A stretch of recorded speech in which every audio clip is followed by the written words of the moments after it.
Salut YouTube! Bonjour à tous! Bienvenue dans cette vidéo. Avant de commencer la vidéo, n'hésite pas à t'abonner à la chaîne YouTube et à activer la petite cloche de notification pour ne rater aucune de mes prochaines vidéos. Aujourd'hui, je voulais vous poser la question, une question que je me pose aussi moi-même. L'INA va-t-il garder des archives de nos chaînes YouTube? Et sous quelles conditions, sous quels critères? Je me pose la question, je vous la pose. Vous pouvez en débattre en commentaire, ça peut être très intéressant, c'est un sujet très intéressant. Et donc voilà, je me demandais sous quels critères ça allait se faire, si jamais ça se fait, parce qu'ils le font pour la télévision. À la télévision, vous voyez bien que régulièrement, sur des reportages, sur Arte ou sur d'autres chaînes, sur carrément, je crois que Lina a sa propre chaîne sur YouTube, et puis il y a une émission qui s'appelle Rambobina, où il nous passe des images d'archives. Et donc l'INA, pour ceux qui ne le savent pas, c'est cet organisme qui garde toutes les archives de la télévision depuis les débuts. Donc c'est des grands hangars où ils entreposent plein de cassettes vidéo, plein de choses, plein de choses. Et donc c'est un petit peu l'histoire de l'humanité en vidéo, de tout ce qui a été fait. Enfin, en tout cas, de ce que j'en sais de l'INA. Voilà. Et donc, sous quels critères? Parce qu'on a pas mal de choses. Hein. On a des vidéos de cuisine, on a des vidéos humoristiques, des vidéos tuto mécaniques. On a des vidéos. Bon, il y a des gens qui mangent des nouilles, c'est pas très intéressant. Euh, on a des gens qui font des vlogs, etc. Enfin, tout plein de choses dont je me pose la question. Sous quels critères sélectifs? Parce qu'ils pourront pas tout garder. Imaginons que demain, il y ait plus de plateforme vidéo, que tout soit, qu'il n'y ait plus rien. Voilà. Imaginons que demain, c'est terminé, il n'y a plus de plateforme vidéo, tous les serveurs sont cramés, toutes les vidéos ont été effacées des serveurs. Est-ce que l'INA aura eu la présence d'esprit de garder ce qui a été fait depuis le début d'Internet sur YouTube ou sur Odyssey ou sur Dailymotion, etc. Est-ce que ça va être gardé pour les générations futures?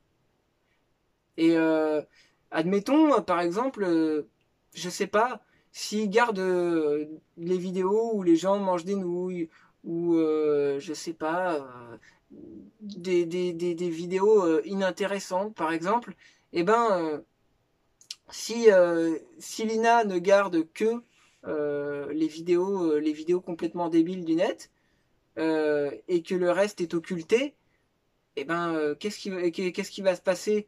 Les gens vont se dire, ah bah ouais, les gens à cette époque, ils étaient complètement cons. Est-ce que l'INA ira chercher les vidéos des petites chaînes qui n'ont pas forcément fait beaucoup d'audience? Est-ce que l'INA va regarder le nombre de vues et le nombre d'abonnés pour faire ses archives, en fait? Est-ce que l'INA est déjà en train de faire des archives de YouTube, de nos chaînes YouTube ou de Dailymotion? C'est la question que je me pose. C'est une question qui me trotte dans la tête depuis pas mal de temps. Et je voulais la soulever tout simplement. Parce que c'est intéressant d'en débattre. Peut-être que je ferai un live sur ce sujet. Peut-être. J'avais envie d'approfondir d'approfondir le truc. Et j'ai besoin de vous. Je pense que j'ai besoin de vous pour approfondir le débat. J'ai besoin d'avoir votre point de vue à vous. Qu'est-ce que vous en pensez? Et même peut-être que même si l'INA peut-être tombe sur cette vidéo, peut-être qu'ils pourront nous répondre à cette question. Ça serait intéressant de poser la question à l'INA. Ça serait vraiment intéressant parce que moi j'aime bien regarder les archives de l'INA. Je regarde sur la chaîne de l'INA les archives et j'aime bien regarder, savoir comment c'était avant. Donc des fois je suis nostalgique parce que je retombe sur l'époque dans laquelle j'ai grandi, les années 90. Et puis je regarde un peu en arrière, dans les années 80, comment c'était, dans les années 70, dans les années 60, dans les années 50, etc. Je regarde les images d'archives pour voir un petit peu l'évolution de l'humanité, l'évolution des choses qui ont été inventées, l'évolution des modes, comment les gens s'habillent, l'évolution de la façon de s'exprimer. Par exemple, on peut voir sur les archives de l'INA les jeunes de l'époque des années 70 ou des années 60 qui s'exprimaient peut-être même mieux qu'aujourd'hui. Voilà. Attention, c'est pas une critique. Enfin, je fais pas une critique. Je veux pas que les gens se sentent, qu'il y ait des gens qui se sentent visés par rapport à ça. Mais moi, c'est mon ressenti. C'est mon ressenti par rapport à ça. Ils avaient, je trouvais que jusqu'à une certaine époque, euh, les gens en parlaient mieux, les gens avaient plus de raisonnement, euh, ils avaient plus de connaissances de la vie. Voilà, le mot que je cherchais. Ils étaient beaucoup plus mûrs à l'époque et beaucoup plus tôt, je trouve. Voilà. Je sais pas ce que t'en penses, ma chérie, toi, de ça. Et je sais pas ce que t'en penses, toi, ma chérie, de ça.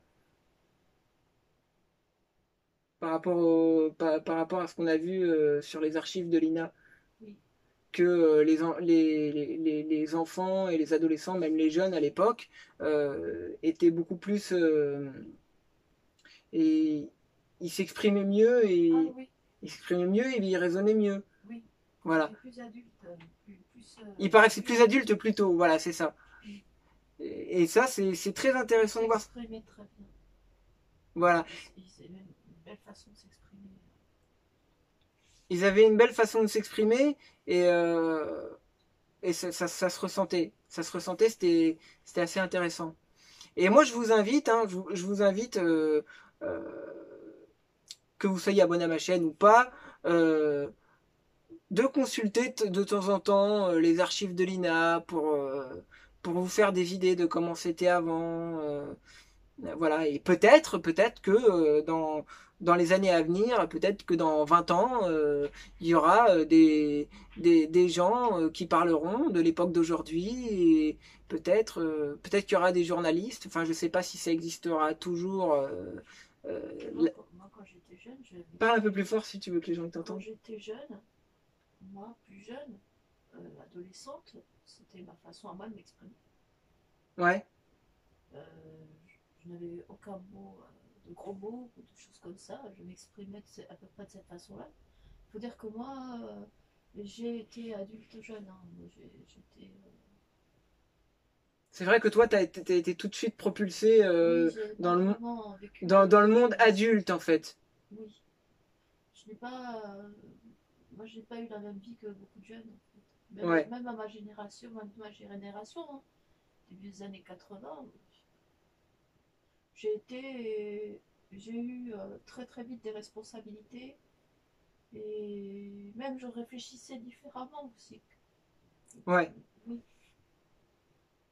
Oui, t'étais déjà, adulte déjà, oui. déjà dans le bain et puis tu devais faire beaucoup de choses. Oui, j'étais adulte jeune. Donc voilà, je voulais un petit peu poser le débat. Poser le débat, ça peut être intéressant. Dites-le moi en commentaire si vous voulez que je fasse un live sur ce sujet. Voilà, si vous avez envie que je fasse un live, ça peut être intéressant. J'ai euh, j'ai j'ai j'ai vraiment envie de débattre avec vous sur ce sujet-là. Voilà, donc si vous voulez, puis partagez la vidéo, likez, commentez, partagez la vidéo, et puis dites-moi si vous voulez que je fasse un live, comme ça je ferai un live et on en parlera tous ensemble, on pourra en débattre. Voilà, bah sur ce, je vous fais des gros bisous, je vous dis à bientôt pour une prochaine vidéo. Ciao ciao!